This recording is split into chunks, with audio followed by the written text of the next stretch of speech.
ফুলকি ডাক ভাইকে, ডাক ভাইকে ডাক। দেখো এইখান থেকে ফুলকি ওকে ডাকছে আর ও মাথা উঁচু করে ফুলকিকে ছাড়া দিচ্ছে। যেই ক্যামেরাটা অন করলাম ফুলকিও চুপ করে গেল। ফুলকি ডাকছে, ফুলকি ফুলকি ডাকতো ভাইকে। ব্যাস ক্যামেরা অন, সব শেষ এদের গল্প। হ্যাঁ হ্যাঁ ওদের ফুলকি দিদি ডাকছে তো, ফুলকি ডাকছে তো, ফুলকি ডাকছে তো, ফুলকি ডাকছে। দেখবে না কেন বলো তো, কেন বলো তো? এই যে ও তো ফ্যান অফ এখন। কি করে যে তুই বুঝিস। ও ফুলকি দিদি ডাকো ভাইকে, ডাকো ভাইকে, ডাকো। ডাকতো ফুলকি ভাইকে, ডাকতো। দেখতো ভাই সারা দেয় নাকি। আর ক্যামেরা অন করেছি না, আর কিচ্ছু করবে না, দুজনেই চালু। ডাকতো সারা দেয় নাকি ভাই। সকালবেলা জেঠু এসেছিল, হ্যাঁ জেঠু এসে বলছে এই কি করছিস, ও সারা দিচ্ছে।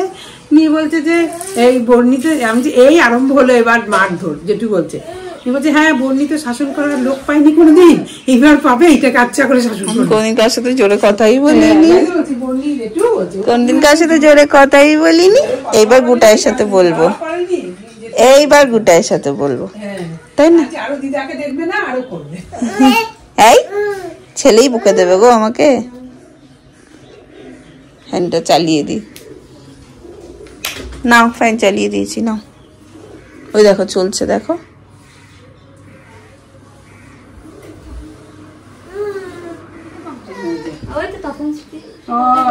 গান আছে, গান যাও। All the best, all the best Babu. First হয়ে আসবে, তা তো জানি।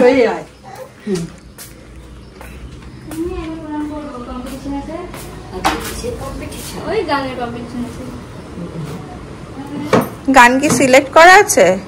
কি গান গাইবে?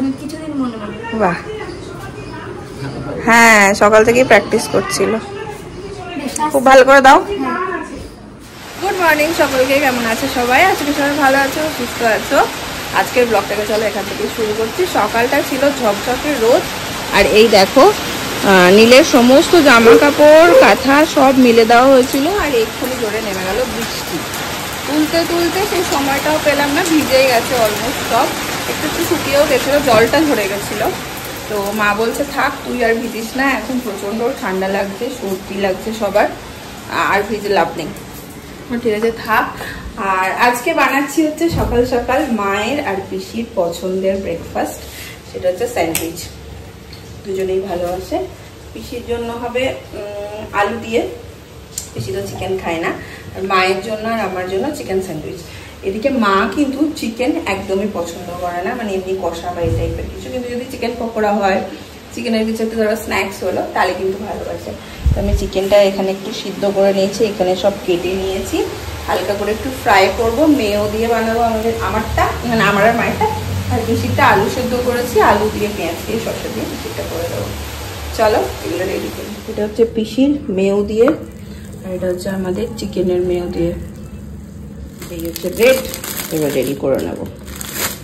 এখানে একদম প্রথমে পিসিরগুলোই রেডি করে নিলাম। এই মা দেখো এটা উঠে গেছে, আই রে।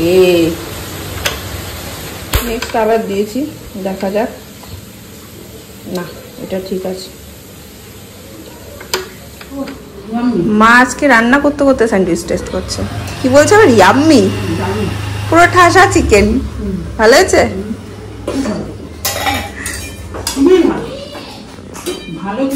রান্না কি করছো? পনির প্রচুর প্রশংসা করছে, নিতে পারছি না বাবা। পালাই পালাই পালাই। ও আজকে ডাল ভাতে হবে? কলা পাতা এনেছো? আচ্ছা, এটার আবদারটা দেখো, কন্টিনিউ এটা চালিয়ে যেতে হবে, তাহলেও খুশি। দেখছো দেখো, খুশি। যেই বন্ধ হবে দেখো হাসছে। একদম স্নান টান সেরে ঘর একদম অন্ধকার করে ঘুম পাড়িয়ে দিয়েছি। আর এখানে তিন্নিকে শুনছি, মায়ের কাছে শুনছে রেসিপি। কি রেসিপি শুনছো? শুনছে শাপলা কিনে এনেছি। হ্যাঁ, শাপলাটা রাঁধবো কি করে রাঁধবে বলে দিচ্ছ? কচুরলতিও আমি কাকিমার কাছেই শিখেছি। কচুরলতি খেতে তো ভালো, ছাড়াতেই কষ্ট। আমি কালকে তিন্নিকে দিয়ে কি গো? ওই ডাল ভাতে, ডাল ও ভাতে বাবা কাঁচা তেল আর কাঁচা লঙ্কা দিয়ে মেখে খেতে। ওকে, তেল আর কাঁচা লঙ্কা দিয়ে টিপে মেখে খাবে। টিপে এই তিন্নি তিন্নি আমার মা পাঠিয়েছে, বলেছে কাঁচা লঙ্কা দিয়ে টিপে মেখে খাবি। রেখে দিলাম।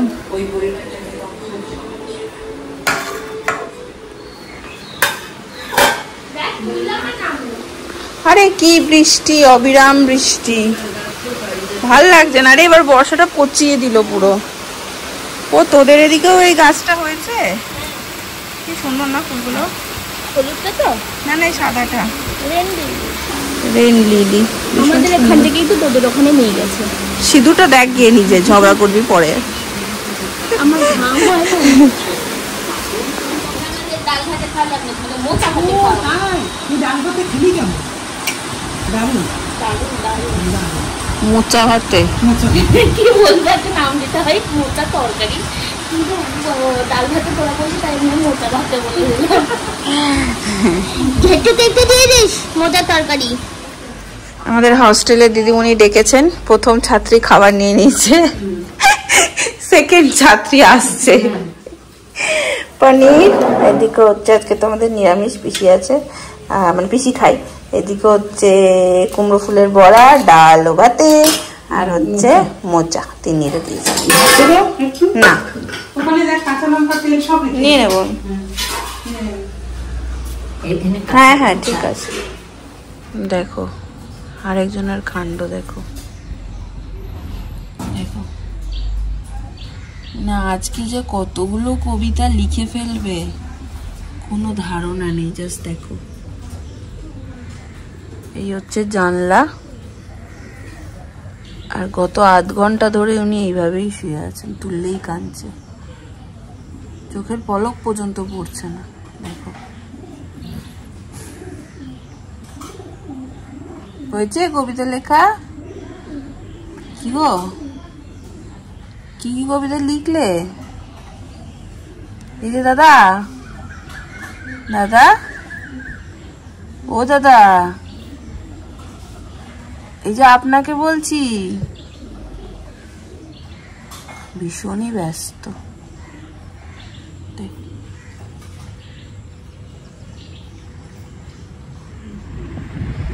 কি বলবো, এই কেন করছিস রে? আবার হাসছে, দেখো ওর দিকে দেখি। বাবু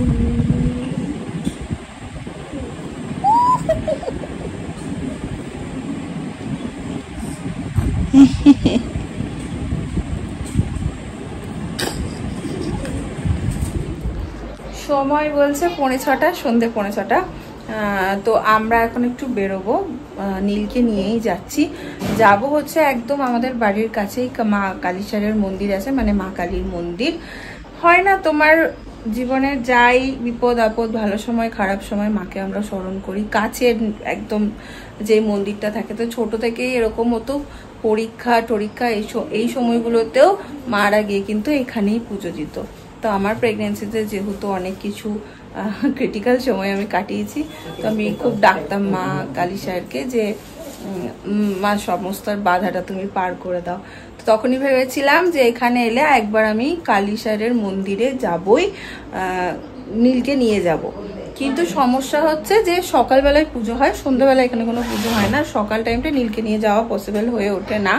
যদিও আমি এটাও প্ল্যান করেছিলাম কঙ্কালীতলার জন্য, এরকমটা ভেবেছি আমি নীলকে নিয়ে যাব, কিন্তু কঙ্কালীতলাটা এবারটা স্কিপ করলাম, কারণ ওটা ওর বাবা থাকাকালীন আমার করার ইচ্ছা আছে।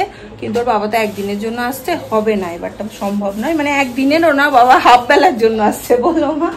তো এইবারটা সেটা হচ্ছে না। নীলও একটু বড় হোক, কঙ্কালীতলাটা যেতে একটু সময় লাগবে। তো এই মন্দিরে মায়ের কাছে আশীর্বাদ নিয়ে আসি, প্লাস সামনে ওর অন্নপ্রাশন। তো বলে না ঠাকুরকে একটু বলে আসি বা নিমন্ত্রণ করে আসি, যেটা বলে।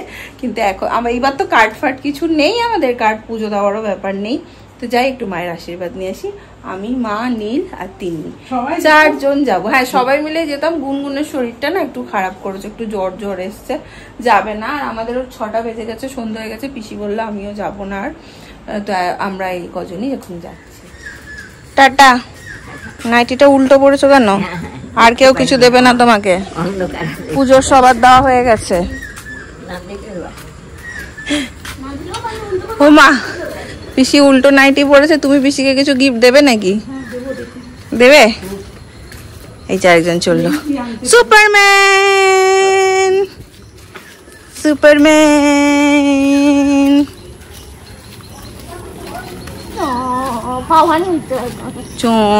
করে যাচ্ছে। এই দেখো আমাদের দিদিমণি চললেন। আর দিদিমণি, আমাদের হস্টেলের দিদিমণি হতে হচ্ছে, তাই না? বল তুমি, দেখি একধার দিয়ে আয়। হস্টেলের দিদিমণি।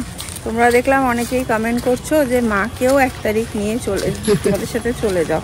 এই অফারটা আমিও করেছিলাম, শৈবালও বলেছিল, বাড়ির সবাইও বলেছিল। কিন্তু মা বলছে পিসি যেহেতু যাবে, সেইটা কোনো ফ্যাক্ট নয়, কারণ সবাই আছে বাড়ির। কিন্তু মা বলছে যে না, পিসি যাবে, আমি ওরকম আগে দিয়ে যাব না, বাড়ির সবাই যাবে, বয়স্ক মানুষটাও আছে, তাকে ছেড়ে দিয়ে ওরকম যাব না। আমি সবাইকে নিয়ে যাব। যতই হোক মেয়ের বাড়ি যাচ্ছি, আমি আগে চলে যাব, আর সবাই বাড়ির সবাই পরে পরে যাব না, সবাই মিলে একসঙ্গেই যাব। মা যদি হ্যাঁ যাবে, বাবু যাবে গো, যাবে। তো সেই জন্য মা না রাজি হলো না। নাহলে আমি অনেকবার বলেছিলাম তুমি চলো কটা দিন আমাদের সাথে থেকে, আবার ওদের সাথে ব্যাক করে যাবে, তাহলে মনটা খারাপ কম হতো। যাই হোক, শুনবে না। ভালোই হলো, এখানে একটা টোটোও পেয়ে গেলাম।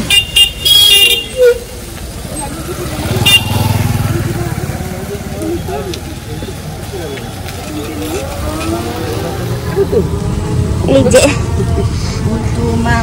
আমাদের ভূতমের প্রথম কালিশা যাওয়া।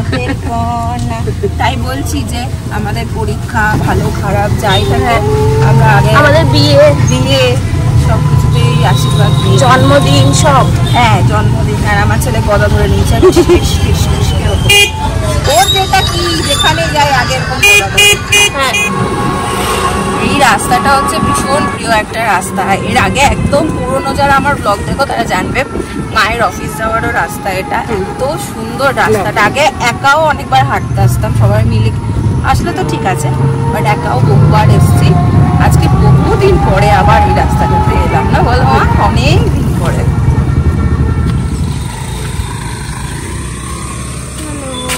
আমার ছেলে হাফ একটা ন্যাপ দিয়ে নিল। এই দাঁড়া বাবু, তুই দাঁড়া।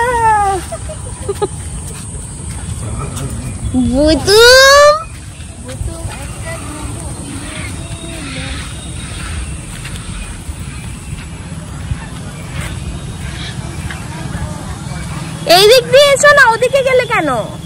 এই দিক দিয়ে ঢোকো। বাবু, তুমি মা মাসিদের প্রিয় জায়গায় এসছো। আমরা এখানে মহোৎসব হয় খুব বড় করে প্রত্যেক বছর, আর যদি আমি সুস্থ থাকি আর এখানে প্রেজেন্ট থাকি, আমি অ্যাটেন্ড করবোই মায়ের সাথে। এই জায়গাটায় ভরে খাওয়ানো হয়। আমি কি করি? আর তিনিও আসে, তারপর লোক দেখে, খেতে পারে না কিছু, কিন্তু আমি খাই। এখানে একটা স্টোরি আছে এই মহোৎসবটায় আসার জন্য, আসার পেছনে একটা স্টোরি আছে।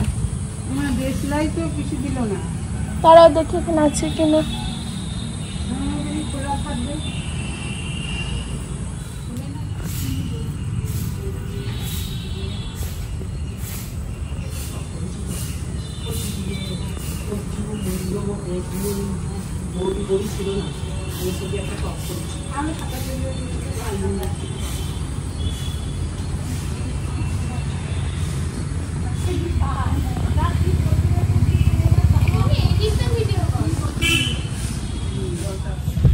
এই মন্দিরটার এই দিকে এত সুন্দর একটা জায়গা আছে।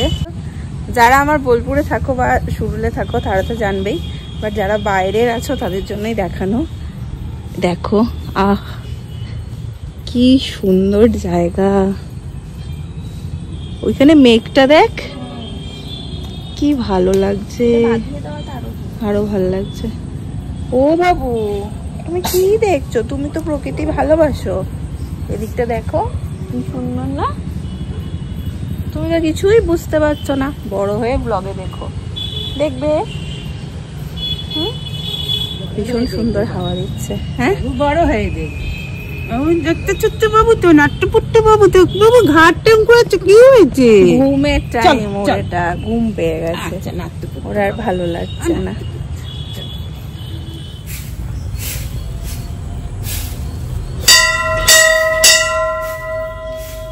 যেই দিনই বেড়াতে বেরোবো সেই দিনই নিলে চোখ ভর্তি ঘুম, নোয়া তাকাতেই পারছে না।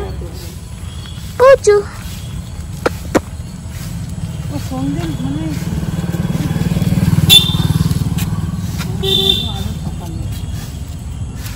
Tata tata tata.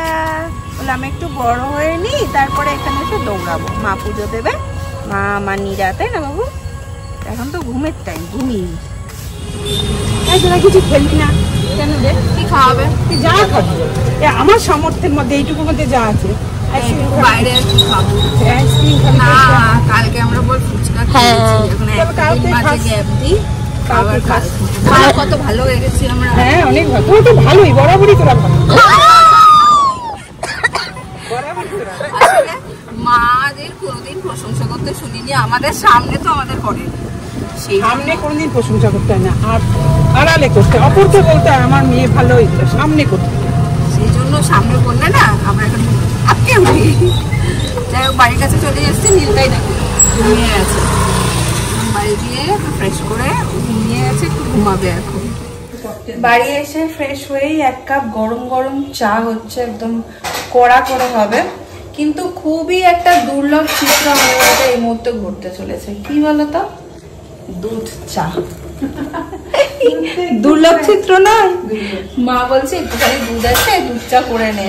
কোনোদিন বলে না, আমাদের বাড়িতে কখনো দুধ চা হয় না, মানে কেউ এলে সেই দুধ চা প্রেফার করে তার জন্য ঠিক আছে, কিন্তু আমাদের জন্য কখনো দুধ চা হয় না, একদম বিগ নো পুরো। আজকে দেখছি দুধ চা। আমার মাঝে সাঝে বাইরে বেরোলে টেরোলে বা কারো বাড়ি বাড়ি গেলে খেলে ভালো লাগে, আমি খুব একটা দুধ চা খাই না, তো অনেক দিন পর এই যে হচ্ছে দুধ চা জমিয়ে হবে। দেখো, এন্টারটেনমেন্ট করার লোকের ওর কোনো অভাব নেই। ঠিক